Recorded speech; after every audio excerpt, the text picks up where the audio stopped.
Good morning बच्चों। आज हम लोग जो तुलसीदास का वन पद पे पढ़ रहे थे उसकी कविता जो आगे की बची है तीसरी, उसको हम लोग पढ़ेंगे। मैं उम्मीद करती हूँ आप बिल्कुल स्वस्थ होंगी, पढ़ाई भी कर रही होंगी। तो एक बार पुनः तुलसीदास किस काल के थे? सगुण भक्ति शाखा में रामाश्रयी भक्ति शाखा के उपासक थे, जिनका जन्म सन 1532 ईस्वी में, मृत्यु सन 1623 ईस्वी में हुआ। और इनकी मुख्य रचनाएं रामचरितमानस, जो भक्तिकालीन हिंदी साहित्य का श्रेष्ठ महाकाव्य माना जाता है, कवितावली, दोहावली और विनय पत्रिका, और भी इनकी रचनाएं हैं, जानकी मंगल। लेकिन महत्वपूर्ण रचनाएं ये। इनकी भाषा ब्रज भाषा और अवधी भाषा दोनों है, ब्रज भाषा और अवधी भाषा। और अभी हम लोग जो पढ़ रहे हैं धनुष भंग, जो कवितावली अयोध्या कांड से लिया गया है। ये धनुष भंग कवितावली के अयोध्या कांड से लिया गया है, जो ब्रज भाषा में लिखा है। तो तीसरी कविता देखेंगे बच्चों। रानी मैं जानी अजानी महा, पवि पाहन हूँ तो कठोर हियो है। राज हूँ काज अकाज न जान्यो, काहु को तीय को जिन कान कियो है। ऐसी मनोहर मूर्ति ये, बिछुरे कैसे प्रीतम लोग जिए हैं। आखिन में सखी राखी बेजोग, इन्हें की निकै बन वास दियो है। सबसे पहले तो इसका प्रसंग जानेंगे। जब राम, लक्ष्मण और सीता वनवास के लिए प्रस्थान किए थे, तो उनकी सुंदर छवि को देखकर गांव की सखियां आपस में वार्ता करती हैं। रानी के संदर्भ में उनके मन में क्या विचार आता है, कैकेयी के संदर्भ, रानी कौन, कैकेयी के संदर्भ में, और राजा दशरथ के संदर्भ में उनके मन में क्या भाव आता है, उसी को आपस में वार्ता करती हैं। क्योंकि कैकेयी के कहने पे ही राजा दशरथ ने इन्हें 14 वर्ष का वनवास दिया था। तो ऐसे सुंदर छवि को देखकर उनके मन में तरह तरह की भावनाएं आती हैं कि किस कारण ऐसे सुंदर राजकुमारों को इनके घर वालों ने वनवास क्यों दे दिया। तो इस चीज की वार्ता मार्ग में पड़ने वाली ग्राम वधुएं जब देखती हैं उनकी छवि को, तो आपस में एक दूसरे से वार्ता करती हैं। सखियां कहती कि रानी मैं जानी अजानी महा। एक सखी दूसरी सखी से कहती है, किसको देखकर? राम, लक्ष्मण और सीता की सुंदर छवि को देख करके जब मार्ग में वो लोग वन की ओर जा रहे हैं, तो उनकी सुंदर छवि को देखकर एक सखी दूसरी सखी से कहती है कि रानी मैं जानी अजानी महा। हे सखी, मुझे तो ऐसा लगता है कि रानी कैकेयी बिल्कुल ही अज्ञानी थी। रानी मैं जानी अजानी महा, महा माने बहुत ज्यादा। तो रानी कैकेयी बहुत ही ज्यादा अज्ञानी थी, उनके पास विवेक ज्ञान बिल्कुल भी नहीं था। और पवि पाहन हूँ तो कठोर हियो है, और उनका हृदय भी पत्थर से भी ज्यादा कठोर था। पवि का मतलब कठोर होता है, पवि का शाब्दिक अर्थ कठोर। मुझे तो ऐसा लगता है वो एक महा अज्ञानी थी, और उनका हृदय भी कैसा था? पत्थर की तरह कठोर था। राज हूँ काज अकाज न जान्यो, कहो तीको जिन कान कियो है। कान कियो माने कहना मान लेना। किसके लिए? राजा दशरथ के लिए कहती हैं सखियां कि राज हूँ काज अकाज न जानो। मुझे तो ऐसा लगता है कि राजा दशरथ भी राजकाज को बिल्कुल समझने वाले नहीं थे, इसीलिए कहो ती को कान कियो। ती माने पत्नी, इसीलिए अपनी पत्नी अर्थात रानी कैकेयी के कहना उन्होंने मान लिया, और मान करके रामचंद्र को 14 वर्ष का वनवास दे दिया। तो यहाँ सखियां एक तरफ रानी को कठोर हृदय वाला, अज्ञानी, अल्पज्ञ समझती हैं, और दूसरी तरफ राजा दशरथ को भी कहती हैं कि मुझे तो ये लगता है कि राजा दशरथ भी राजकाज को बिल्कुल समझने वाले नहीं थे, इसीलिए कहो ती को जिन कान कियो मैंने कहना मान लिया, ती माने पत्नी, इसीलिए अपनी पत्नी के कहने के अनुसार उन्होंने उनका कहना मानकर राम को 14 वर्ष का वनवास दे दिया। ऐसी मनोहर मूर्ति ये, बिछुरे कैसे प्रीतम लोग जियो हैं।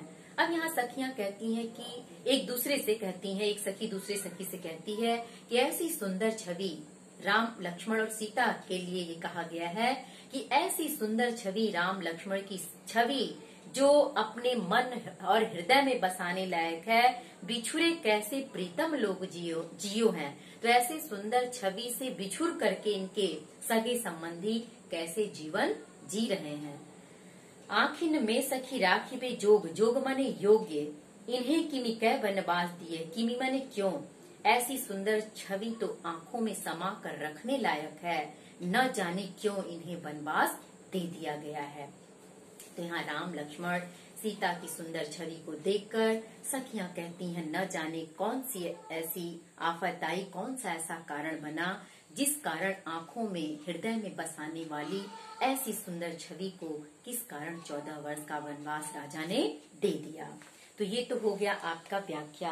अब देखिए बच्चों, काव्यगत सौंदर्य में क्या क्या चीजें लिखते हैं। भाषा, छंद, अलंकार, रस, गुण। भाषा क्या है? ब्रज, क्योंकि मैंने पहले ही आपको बता दिया कि ये धनुष भंग कवितावली का अंश ब्रज भाषा में लिखा है। छंद, पूरा धनुष भंग सवया छंद में है। सवया छंद अभी मैं पढ़ाऊंगी, आपके पाठ्यक्रम में नहीं है लेकिन इसके बारे में बताएंगे। अलंकार, इसमें देखिए पढ़ते समय, अब रानी में जानी अजानी महा, अनुप्रास तो अलंकार है ही, यहाँ अनुप्रास की छटा है। और ना की यहाँ है ना, प्रिय जानी के इस लाइन में देखिए, कठोर हियो है राजहु काज अकाज न जाने, कहो ती के जिन कान कियो है। कान कियो वर्णों की पुनरावृत्ति है। रस, यहाँ देखिए, यहाँ श्रृंगार रस की भी छटा है और प्रसाद गुण भी है। प्रसाद गुण और ये गुण में आपका आएगा, ये प्रसाद गुण, और यहाँ रस में आपका श्रृंगार, और श्रृंगार रसी है क्योंकि उनकी सुंदर छवि को देखकर उनके मन में ये भाव उत्पन्न होता है। अभी हम लोग देखेंगे, लेकिन इसमें थोड़ा करुण रस की भी छटा है क्योंकि यहाँ उनके सगे संबंधी, राम के सगे संबंधी उनसे बिछुड़ भी रहे हैं, तो इसलिए यहाँ थोड़ा करुण रस भी आपका आएगा।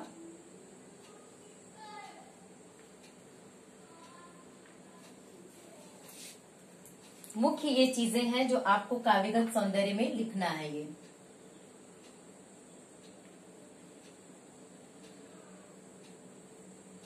ये चीजें आप काव्यगत सौंदर्य में इतना लिखेंगी। अभी हम लोग अगला पद देखेंगे। देखिए चौथा पद, शीस जटा उर बाहु विशाल, विलोचन लाल तिरछी सी भौहें, तून सरासन बान धरै, तुलसी बन मार्ग में सुठी सोहें, सादर बारही बार सुभाए, चितह तुम ते त्यों हमरो मन मोहें, पूछती ग्राम बधू से सो, सखी रावर से सखी सांवर से सखी रावरु को है। अब इसमें भी उसी समय का वर्णन है जब राम लक्ष्मण सीता वन गमन के लिए प्रस्थान किए हैं या वन गमन के लिए जा रहे हैं। तो यहाँ जो गांव की बधुएं हैं वो श्री राम के सांवले सुंदर छवि को देखकर सीता से उनके बारे में जानना चाहती हैं कि ये आपके क्या लगते हैं। बड़ी ही चतुराई से वो पूछती हैं। कैसे पूछती हैं देखिए, तून सरासन बाण धरे, तून सरासन बाण धरे यानी अपने तरकस में धनुष और बाण को धारण किए हुए, तरकस में बाण लिए हुए और धनुष को धारण किए हुए, हे सखी। पहले ऊपर वाली लाइन देखिए कि शीस जटा उर बाहु विशाल, शीस जटा, शीस पर जटा बांधे हुए, उर बाहु विशाल, उर माने हृदय, विशाल हृदय वाले और विशाल भुजाओं वाले, विलोचन लाल, विलोचन माने नेत्र, लाल लाल नेत्र वाले, तिरछी सी भौवें और तिरछी भौं वाले, यानी इस तरह की सुंदर छवि वाले।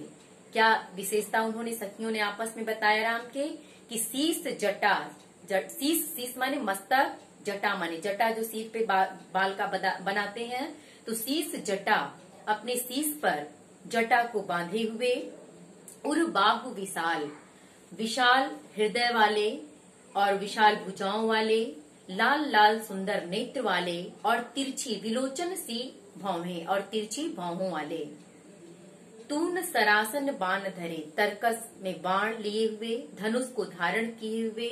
तुलसीदास जी कहते हैं कि सखियां कह रही हैं कि हे सखी, वन मार्ग में सुठी सोहे, सुठी माने अच्छी तरह, सुठी मतलब अच्छी तरह, तो वन के मार्ग में अच्छी तरह से ये सुशोभित हो रहे श्याम वर्ण के आपके क्या लगते हैं। सादर बारहि बार सुभाए चितय तुम त्यों हमरो मन मोह है। सादर बारहि बार सुभाए, और बार बार आदर के साथ तुम्हारे तरफ देखते हुए हमारे मन को मोह लेने वाले, यानी ये श्री राम बार बार आदर के साथ सीता जी की ओर देखते हैं। तो इस तरह इस दृश्य को देखकर गांव वधुओं का मन मोहित हो जाता है। उसी को कहती हैं गांव वधुएं कि सादर बारहि बार सुभाए चितय तुम त्यों हमरो मन मोह है। बार बार तुम्हारी तरफ प्रेम से देखते हुए हमरो मन मोह है, हमारे मन को मोहित कर लेने वाले आखिर ये कौन है। पूछती ग्राम बधू सी सो कहो सांवरे से सखी रावरे को है। इस तरह से गांव की वधुएं सीता जी से पूछती हैं कि ये श्याम वर्ण वाले आपके कौन लगते हैं। अगर आप नीचे की लाइन से भी इसकी व्याख्या स्पष्ट करना चाहें तो नीचे की पंक्ति से भी स्पष्ट कर सकती हैं कि जब राम लक्ष्मण और सीता वन की ओर जा रहे होते हैं तो श्री राम के श्याम वर्ण की सुंदर छवि को देखकर, प्रसंग में तो आपको लिखना ही है, ग्राम वधुएं सीता जी से उनके बारे में पूछना चाहती हैं और कहती हैं, क्या कहती हैं कि शीश पर जटा बांधे, विशाल हृदय और भुजाओं वाले, लाल लाल सुंदर नेत्र वाले, तिरछी भौहों वाले, तरकस में बाण और धनुष को धारण किए हुए, वन मार्ग में सुशोभित होने वाले और बार बार आदर के साथ आपके तरफ देखकर हमारे मन को मोहने वाले, हे सखी ये आपके क्या लगते हैं। पूछती ग्राम वधू शीर्षो, गांव वधुएं सीता से पूछती हैं कि कहो सांवरे से ये श्याम वर्ण वाले आपके क्या लगते हैं। रावरे माने आप होता है। इसमें भी आपका श्रृंगार रस है। देखिए रस में यहाँ श्रृंगार हो जाएगा और प्रसाद गुण माधुरी गुण दोनों ही होगा। इसमें छंद सवैया ही है, भाषा ब्रज है। इसमें भी विलोचन लाल, बाहु विशाल विलोचन है, तो यहाँ भी अनुप्रास अलंकार की छटा है। तो ये काव्यगत सौंदर्य आप लिख लेंगी। चलिए अंतिम पद है उसको भी देख लेते हैं। सुनी सुंदर बैन सुधारस साने सयानी है जानकी जानी भली, तिरछे करी नैन दे सैन तिन्हे समुझाई कछु मुस्काई चली, तुलसी ते ही अवसर सो है सभे अवलोक तिलोचन लाहु अली, अनुराग तड़ाग में भान उदय विकसय मनो मंजुल कंज कली। अब यहाँ देखिए अंतिम पंक्ति में यहाँ है ना कि अनुराग तड़ाग, ये अनुराग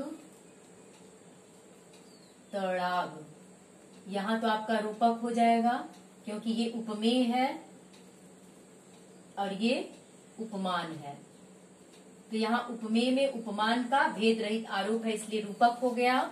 और यहाँ मनो मंजुल, मनो मंजुल यहाँ मनोवाचक शब्द है इसलिए यहाँ उत्प्रेक्षा अलंकार होगा। यहाँ क्योंकि यहाँ उपमेय में उपमान की संभावना प्रकट की जा रही है, उपमेय में उपमान की संभावना प्रकट की जा रही है। तो इस पंक्ति में यहाँ मनो मंजुल है। मनो मंजुल तो मनु मानव मनहु जनऊ जानव जनू, ये उत्प्रेक्षा अलंकार के वाचक शब्द हैं इसलिए ये मनु मंजुल के चलते उत्प्रेक्षा अलंकार है। अनुराग तड़ाग में उपमेय उपमान में भेद रहित आरोप है इसलिए रूपक अलंकार है। और सुधारस साने सयानी वर्णों की आवृत्ति होने के कारण अनुप्रास अलंकार है। तो यहाँ तीनों ही अलंकार आपका आया है। तो अब देखिए सुनी सुंदर बैन सुधारस साने, इस तरह से सीता जी अब उन मार्ग में सुशोभित होने वाली सखियों के मुख से बैन माने वाणी, सुधारस, सुधारस माने अमृत रस, इस तरह से उन गांव वधुओं के अमृत रस से सुनी हुई सुंदर वाणी को सुन करके सयानी है जाने की जानी भली, सयानी माने बुद्धिमान, सीता जी जानकी सीता जी सयानी है बुद्धिमान है, वो भली भांति उन गांव के वधुओं के मन के भाव को समझ जाती हैं कि आखिर ये हमसे क्या जानना चाहती हैं।